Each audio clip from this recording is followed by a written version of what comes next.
Baik saudari dan saudara yang terkasih dalam Tuhan Yesus Kristus, dalam pesta Santo Yakobus ini kita merenungkan sedikit bacaan yang ada, khususnya diambil dari Matius bab 20 ayat 20 sampai 28. Ada satu hal yang ingin Tuhan Yesus tekankan, arti menjadi seorang Kristiani, pengikut Kristus itu seperti apa?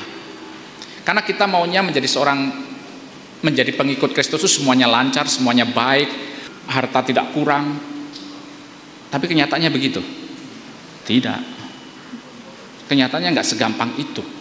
Ada begitu banyak hal yang kemudian seringkali membuat kita sebagai seorang Kristiani itu bertanya, betul tidak Tuhan itu besar? Betul tidak Tuhan itu maha kuasa? Betul tidak Tuhan itu peduli sama saya? Ada, seringkali kan situasi seperti itu kan muncul. Dan ini menjadi maklum pada saat mungkin Anda sedang di sini dalam kondisi yang terbatas, tidak seperti yang di luar. Pertanyaan itu muncul. Justru pada saat seperti itu Tuhan hanya menjawab. Pada saat Anda berdoa banyak hal pasti Anda doakan. Dan Tuhan hanya menjawab, dapatkah kamu meminum cawan yang harus kuminum? Itu. Ini menjadi standar atau menjadi landasan dasar saya sebagai seorang Kristiani. Pemurnian ada di sini. Sebagai perenungan seperti ini. Pada saat kita melalui kehidupan kita, ada begitu banyak keterbatasan. Anda di sini banyak hal tidak bisa ditentukan sendiri, betul? Karena ditentukan oleh yang lain. Saya tidak bisa melawan aturan itu. Pada saat saya tidak bisa melawan aturan itu, kalau saya mau melawan, saya yang menderita, betul? Tapi disitulah letaknya bagaimana saya. Apakah kita tidak boleh bahagia di sini? Harus. Karena Anda tidak bahagia atau tidak bahagia tidak akan mengurangi apa-apa. Yang ada saya yang tambah menderita. Betul? Itu pertama. Dan disitulah prinsip. Prinsipnya adalah seperti ini. Apa yang harus saya lakukan adalah saya pertama dan terutama harus.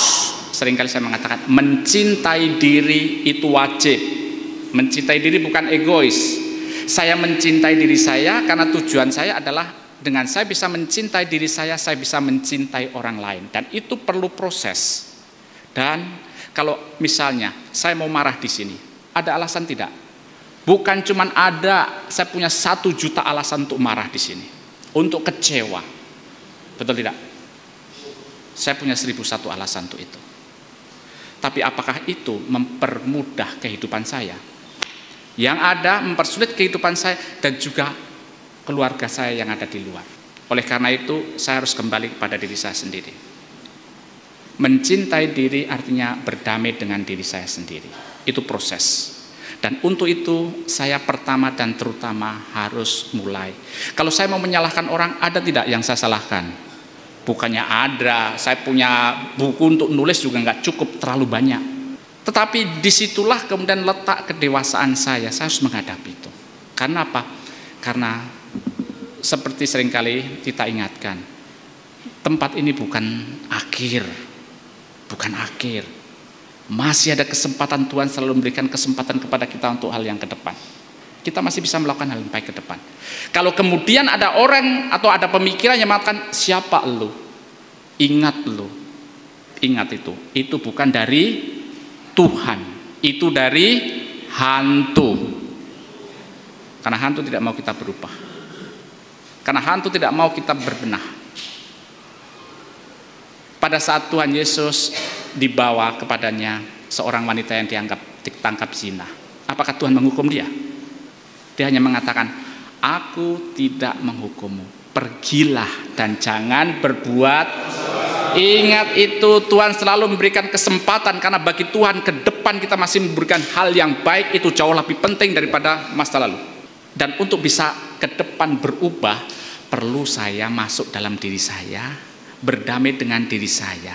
Saya sadar, saya bukan orang yang sempurna. Siapa sih yang tidak punya salah? Kita semua punya salah. Tapi kalau salah saja yang selalu kita ungkit, dan itu sukanya si setan. Karena pada saat kita melihat hal yang salah, keburukan kita tidak akan melihat kebaikan Tuhan. Dan kalau kita tidak bisa melihat kebaikan Tuhan dalam kehidupan kita, bagaimana mungkin saya bisa membagi kebaikan itu kepada sesama? Itu loh. Tuhan selalu memberikan kesempatan kepada kita, tapi kesempatan itu kita manfaatkan atau tidak tergantung dari saya. Betul? Disinilah Tuhan mengingatkan kepada kita. Nggak gampang kita meminum cawan, karena cawan artinya salib.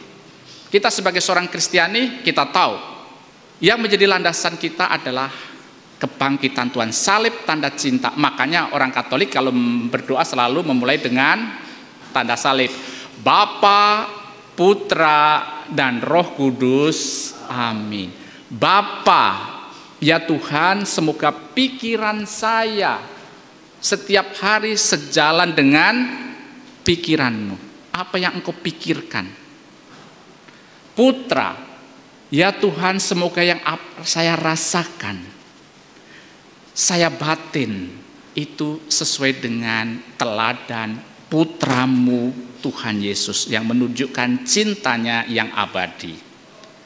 Roh Kudus, semoga perbuatan saya seperti roh yang selalu menguatkan, memberikan rahmat kepada orang lain. Dan itulah kehidupan saya diingatkan. Kan tidak segampang itu kan perlu dilatih setiap hari kesadaran itu. Dan disitulah kemudian kita menyadari, kenapa kita sebagai seorang Kristiani itu sadar bahwa apapun yang kita lakukan tentu menjadi perenungan bagi kehidupan kita. Kita sebagai seorang Kristiani tentu diingatkan hari ini, tidak ada keselamatan tanpa salib. Amin. Artinya apa? Orang Katolik, orang Kristen harus menderita terus? Tidak. Tuhan juga tidak suka sebetulnya kita menderita. Tuhan mau kita bahagia. Salib itu adalah penderitaan. Paham? Jelas? Tapi tidak setiap penderitaan adalah salib. Ingat itu. Jangan kemudian saya salah melakukan sesuatu kemudian ini salib Tuhan Yesus. Bukan, itu kebodohanmu. Jangan disamakan. Jangan disamakan. Pertanyaannya, bagaimanakah salib sebagai penderitaan sebagai salib? Penderitaan sebagai salib adalah saya menderita karena saya mau setia kepada Tuhan Yesus. Contoh, pada saat Anda di sini, satu salib terbesar yang harus Anda praktekkan setiap hari, yaitu pertama, mengampuni. Itu salib terbesar. Tidak gampang mengampuni, apalagi mungkin dalam posisi tidak salah dan harus merasakan tempat ini. Nggak segampang itu. Tapi saya mau melakukan itu karena saya tahu saya punya Tuhan yang mengajarkan itu. Pada saat saya mengampuni itu bukan untuk orang-orang mereka itu. Anda ampuni belum tentu orang itu tambah baik, betul tidak? Yang ada tambah jahat, ya, bisa jadi. Saya mengampuni karena saya berhak untuk bahagia. Selama saya tidak mengampuni, ada kemarahan. Dan kemarahan itu yang membawa atau mengambil sukacita saya keluar, betul tidak? Dan untuk itu saya perlu mencintai diri, berdamai dengan diri saya sendiri. Pertama, berdamai itu saya sadar saya butuh orang lain. Saya sadar saya butuh Tuhan. Minta maaf Tuhan, saya bukan orang sempurna, saya bersalah. Tapi saya tahu saya bisa memperbaiki dan kehidupan saya ke depan bisa jauh lebih baik. Amin. Dan itu kan perlu niat terus menerus, bukan hanya sekali niat langsung terjadi. Seringkali gagal juga. Tapi kalau niat itu kita bangun terus menerus, disitulah. Karena apa? Karena Tuhan mengingatkan hari ini. Seorang Yakobus pun yang dekat dengan Tuhan Yesus ternyata pemikirannya masih begitu duniawi. Ingin mendapatkan kejayaan duniawi.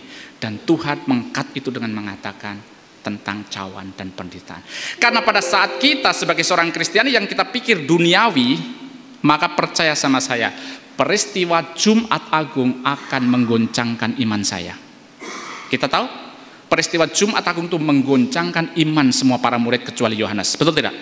Mereka lari. Karena apa? Karena Tuhan Yesus yang mereka anggap Tuhan yang luar biasa tidak berdaya. Ini Tuhan atau siapa? Kenapa dipukul nggak balas? Kenapa dianiaya, diludah, diam saja? Padahal dia bisa membangkitkan orang mati. Berdaya atau tidak berdaya? Dikasih pertanyaan menjawab, tidak, diam saja. Itu krisis mereka. Karena apa? Kristus menjadi tidak berdaya. Karena apa? Karena tujuan Tuhan Yesus bukan semata-mata duniawi. Dan ini yang seringkali menjadi pemurnian iman kita. Kalau Anda percaya sama Tuhan Yesus, tapi semua orientasi duniawi, Anda akan menemukan Tuhan Yesus di Jumat Agung. Tuhan yang sepertinya tidak berdaya. Tuhan yang antara ada dan tiada, nggak ada bedanya. Tapi iman Jumat Agung apakah menggoncangkan semua muridnya? Tidak. Ada yang tidak tergoncang. Siapa? Yohanes. Dan yang penting adalah wanita-wanita itu, Maria Magdalena, Maria ibu Yesus. Kenapa mereka bisa mempunyai iman seperti itu? Karena mereka mengikuti Tuhan Yesus bukan karena mau mewujudkan ambisi pribadi, tapi karena mereka, Maria Magdalena mengikuti Tuhan Yesus karena dia sudah dibebaskan dari 7 roh jahat. Dia tahu, Tuhan, siapa Engkau? Terima kasih dan saya akan setia kepadamu. Dan ini juga yang menjadi perenungan bagi kita. Kalau dalam kehidupan kita tidak bisa berdamai, tidak bisa bersyukur. Bersyukur kalau semuanya baik, indah, betul? Pertanyaan saya, apakah Anda di sini masih bisa bersyukur? Itu yang penting. Karena tidak segampang itu, tidak segampang saya mengatakan, ayo bersyukur, ayo bersyukur. Iya, pastor tidak di sini. Tapi disitulah yang kemudian menentukan saya. Apakah saya keluar dari sini masih menjadi manusia seperti manusia lama, ataukah saya juga diperbaharui? Waktu itu saya sempat mengatakan, kita bisa marah setiap hari. Tapi kalau kemudian kita memanfaatkan Tuhan, meskipun dalam situasi yang sulit, dalam segala keterbatasan, saya mau bersyukur. Karena apa? Saya diberi kesempatan sekarang bisa ada kesempatan membuka kitab suci lebih, betul? Manfaatkan itu. Saya bisa mempunyai waktu hening lebih, manfaatkan itu. Artinya apa yang ada saya manfaatkan. Sehingga pada saat nanti saya diberi kebebasan, saya menjadi manusia baru dan saya bisa mewartakan dan melihat pentingnya arti kebebasan. Disitulah yang menjadi perenungan bagi kita, sehingga pada saat Tuhan kemudian memanggil saya untuk memanggul salib, saya menyangkal diri, saya tahu ada banyak hal yang saya lakukan karena saya setia kepada Tuhan Yesus. Dan saya sudah belajar, nggak gampang, tapi saya belajar di tempat ini, yaitu salah satunya adalah pengampunan. Belajarlah. Anda bisa belajar di sini, maka setelah Anda keluar, pasti akan merasa begitu banyak kebebasan yang Anda bisa rasakan, kolosan. Tapi kan perlu proses. Dan dalam proses itu, bawalah dalam nama Tuhan Yesus. Bagi yang Katolik tentu, kita punya seorang ibu yang sangat luar biasa, yang menjadi pendamping kita, yang selalu melindungi kita, mendampingi kita bersama. Pada saat kita pegang rosario, kita tidak sedang doa sendiri, tapi kita sedang berdoa bersama Bunda Maria. Karena pada saat kita mendaraskan rosario, kita sedang mendaraskan kitab suci. Karena semua yang ada di rosario adalah hal-hal yang terjadi dalam kitab suci. Dan percaya sama saya, tidak ada doa dalam tradisi Katolik yang lebih hebat daripada doa rosario. Sepertinya hanya seperti ini.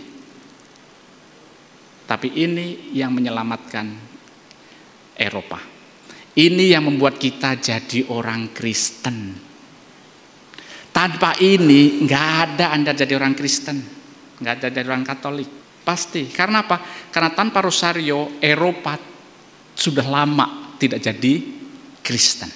Karena ada rosario ini, maka Kekaisaran Ottoman tidak bisa menguasai Eropa. Dan akhirnya ada misionaris-misionaris yang datang ke Indonesia. Jangan dianggap sederhana, jangan dianggap remeh. Kuasanya menyelamatkan dunia. Dan saya tawarkan bagi Anda yang Katolik, peganglah, doakanlah dengan iman, dan percayalah, Tuhan tidak jauh dari kita. Semoga Tuhan memberkati kita.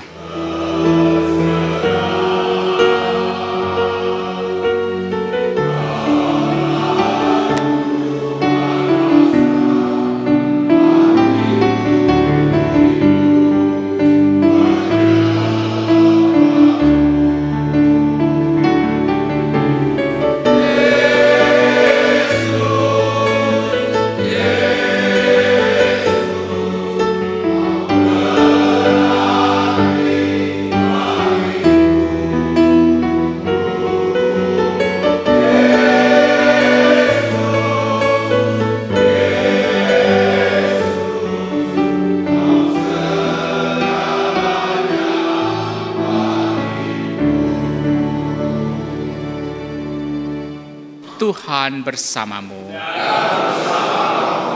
Berkat Allah Bapa yang Maha Baik senantiasa tercurah dalam kehidupan kita. Bapa, Putra, dan Roh Kudus. Amin. Dengan demikian perayaan Ekaristi kita sudah selesai. Marilah kita membagikan kasih Allah dalam kehidupan kita, kita diutus. Amin.